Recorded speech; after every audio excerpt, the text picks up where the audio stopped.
Assalamualaikum warahmatullahi wabarakatuh. Selamat datang di mata kuliah pemodelan oceanografi. Semoga dalam kondisi sehat dan semangat menjalani perkuliahan di semester ini. Sebelum menyaksikan materi dalam video kali ini, silahkan lakukan presensi di SIAM masing-masing sesuai dengan jam perkuliahan mata kuliah ini. Dan berikut merupakan materi dalam pertemuan kali ini.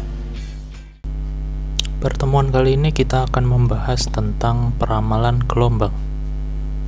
Jika kita lihat dalam RPS, maka pertemuan ini merupakan pertemuan minggu ke-6 dengan topik bahasan peramalan gelombang, dan referensi yang kita gunakan adalah dari buku Dinamika Pantai.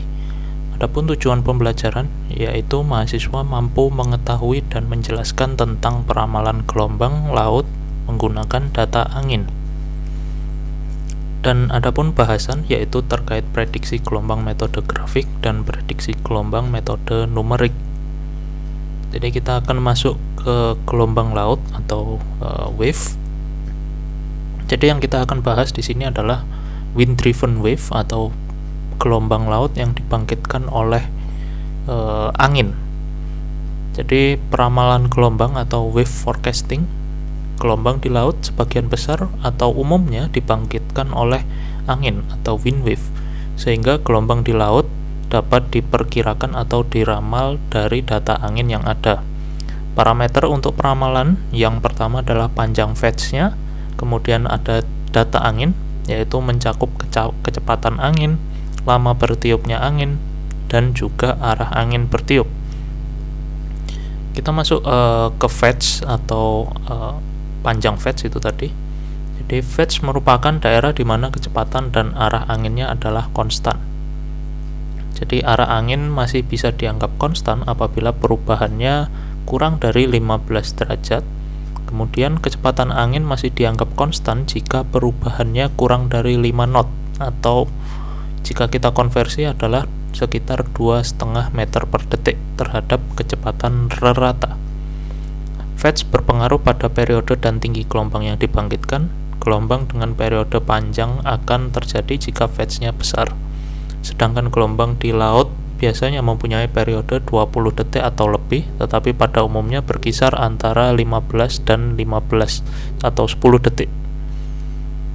Nah, kita bisa lihat di gambar ini, jadi ketika terbentuknya atau terjadinya gelombang di perairan yang lebih dalam, maka wave profile-nya itu akan sangat bervariasi.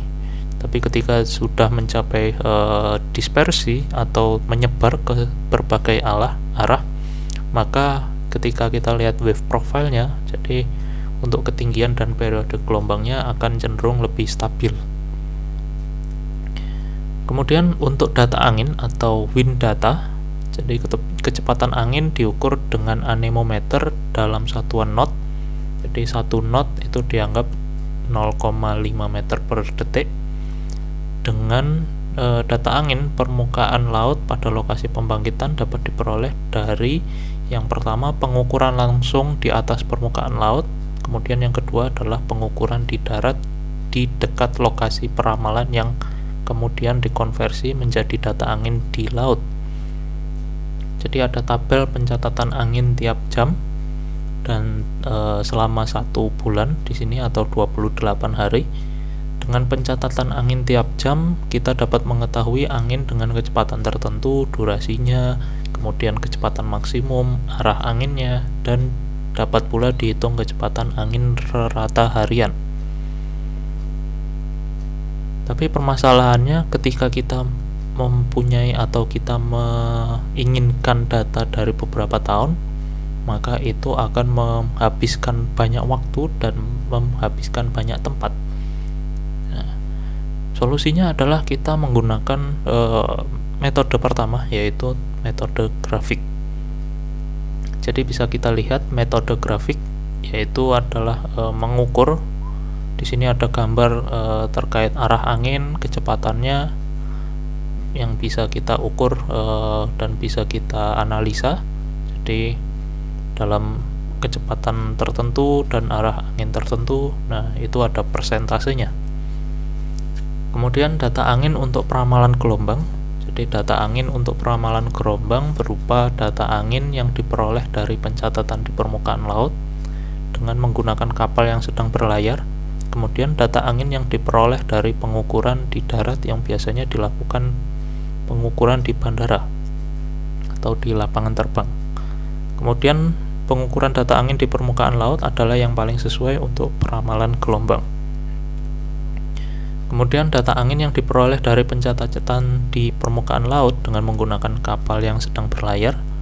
Data angin dikoreksi dengan menggunakan rumus U sama dengan 2,16 dikali US pangkat 7/9, di mana US itu kecepatan angin yang diukur oleh kapal dan U itu adalah kecepatan angin terkoreksi dengan satuan knot. Kemudian data angin yang diperoleh dari pengukuran di darat. Jadi untuk data angin yang diperoleh dari pengukuran di darat diperlukan transformasi dari data angin di atas daratan dengan lokasi studi ke data angin di atas permukaan laut. Hubungan antara angin di atas laut dan angin di daratan terdekat diberikan oleh persamaan RL sama dengan UW per UL, di mana ada grafik hubungan antara kecepatan angin di laut dan di darat sebagai berikut. Jadi ketika RL sama dengan 0,9 untuk UL-nya, jika nilai UL-nya adalah lebih dari 18,5 meter per detik. Oke, kemudian ada namanya konversi kecepatan angin pada faktor tegangan angin. Jadi rumus-rumus dan grafik-grafik pembangkitan gelombang mengandung variabel UA, yaitu faktor tegangan angin yang dapat dihitung dari kecepatan angin. Setelah dilakukan berbagai konversi kecepatan angin seperti yang dijelaskan tadi, kecepatan angin dikonversikan pada faktor tegangan angin dengan menggunakan rumus UA sama dengan 0,71 dikali U pangkat 1,23, di mana U adalah kecepatan angin dalam meter per detik. Kemudian kita menghitung juga namanya fetch efektif. Jadi fetch efektif bisa dihitung dengan menggunakan rumus sigma xi dikali cos alpha per sigma cos alpha, di mana fetch efektif atau FF itu adalah merupakan fetch efektif rata dan juga xi itu merupakan panjang segmen fetch-nya dan alpha adalah sudut deviasinya. Nah, jadi kita bisa lihat di sini contohnya cara penarikan garis segmen pada penentuan fetch dengan sudut tertentu. Jadi sumber buku di Munamika Pantai dan skripsi saya sendiri. Oke, kemudian ini juga ada contoh di buku terkait gambar fetch. Jadi ditarik garis per 6 derajat, entah itu ke arah kanan dan ke arah kiri, hingga nanti bisa dihitung namanya fetch efektifnya.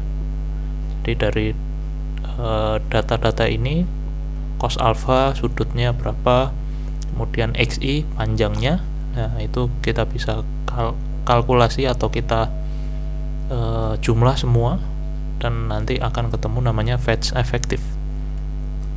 Kemudian peramalan gelombang di laut dalam berdasarkan pada kecepatan angin, lama hembusan angin, dan fetch, maka dapat dilakukan peramalan gelombang dengan menggunakan grafik. Dari grafik tersebut, apabila panjang fetch, faktor tegangan angin, dan durasi diketahui, maka tinggi dan periode gelombang signifikan dapat dihitung.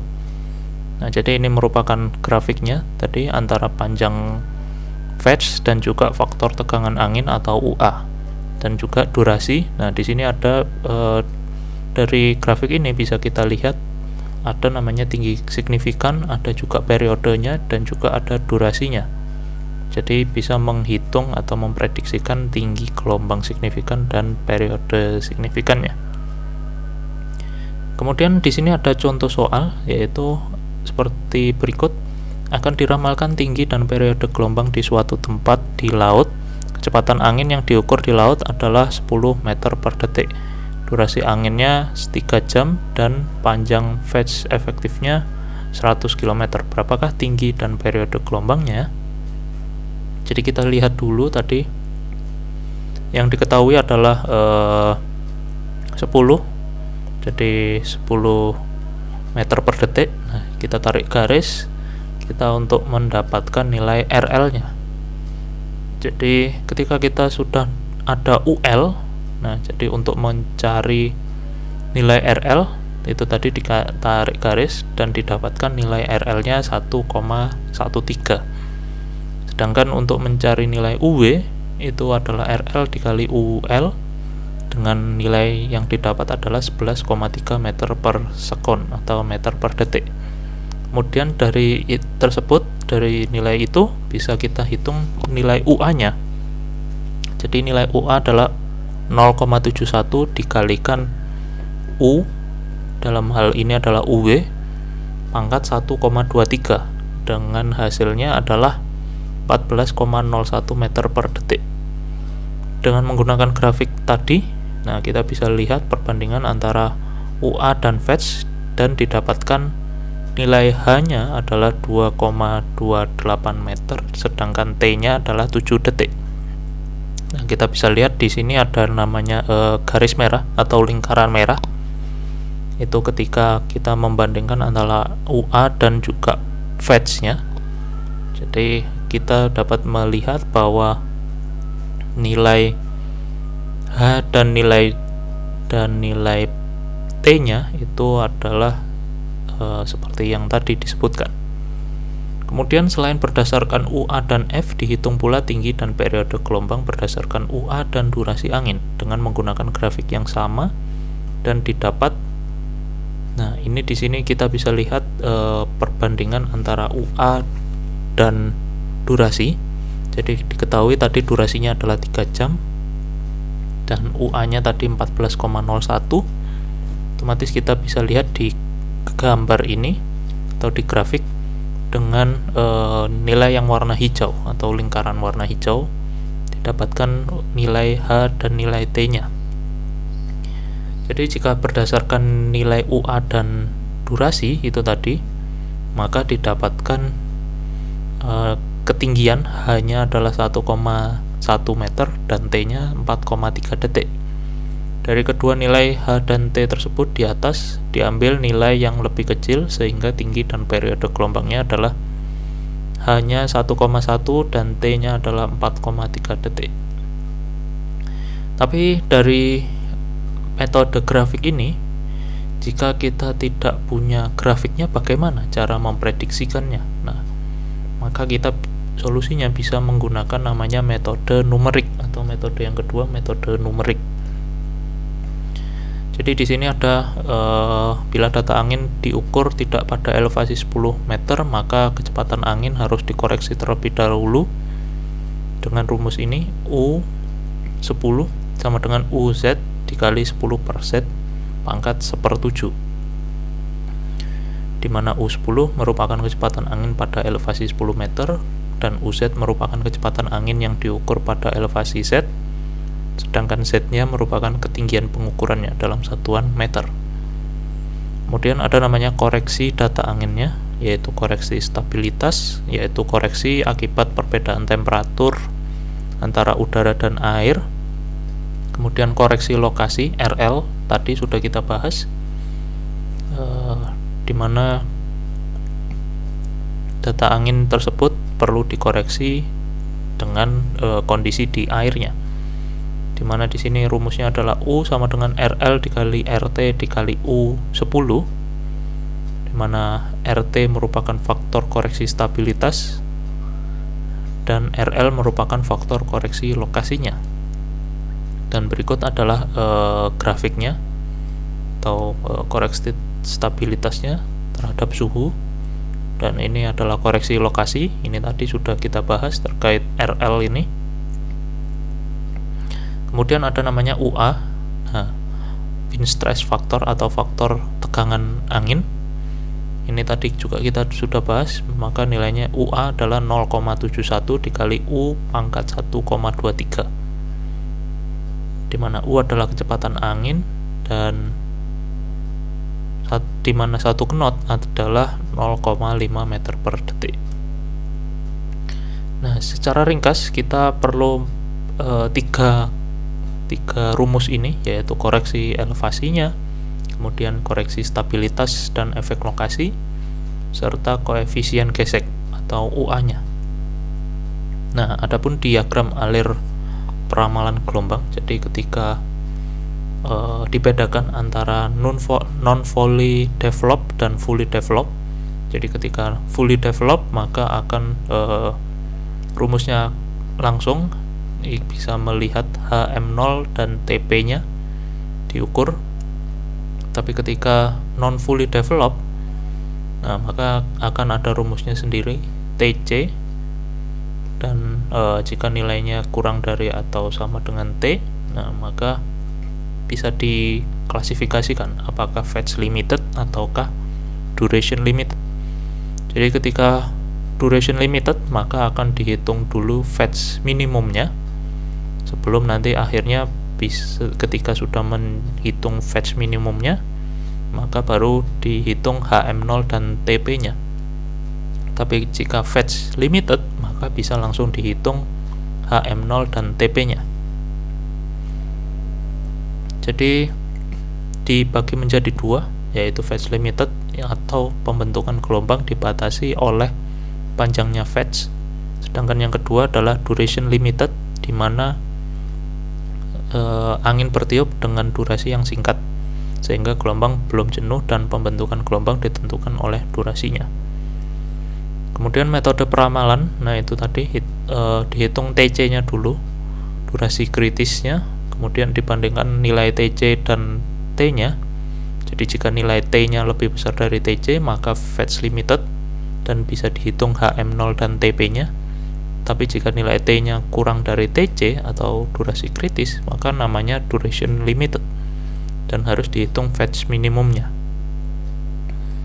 Kemudian jika fully developed maka dilihat dulu apakah nilainya kurang dari atau sama dengan 7,15 kali 10 pangkat 4. Jika nilainya lebih besar maka artinya kondisinya maksimum. Bisa dihitung nilai TC dengan menggunakan rumus sebagai berikut. Dan jika dibandingkan, nah antara TC dan T, jika nilai T-nya lebih besar dari TC maka disebut fetch limited dengan rumusnya seperti yang ada di slide.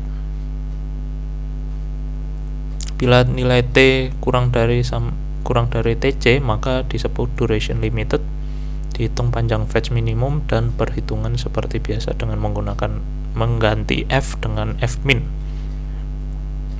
Dan adapun rumus tambahan untuk menghitung T yaitu 1669 per UA dikali M per, ya satuannya M per S. Jadi kemudian ada juga rumus resultan kecepatan yaitu U kuadrat plus V kuadrat pangkat setengah. Dan itu, terima kasih. Begitulah materi dalam pertemuan kali ini. Jika masih ada yang dibingungkan atau ingin ditanyakan, silahkan tuliskan komentar di bawah video ini. Terima kasih. Wassalamualaikum warahmatullahi wabarakatuh.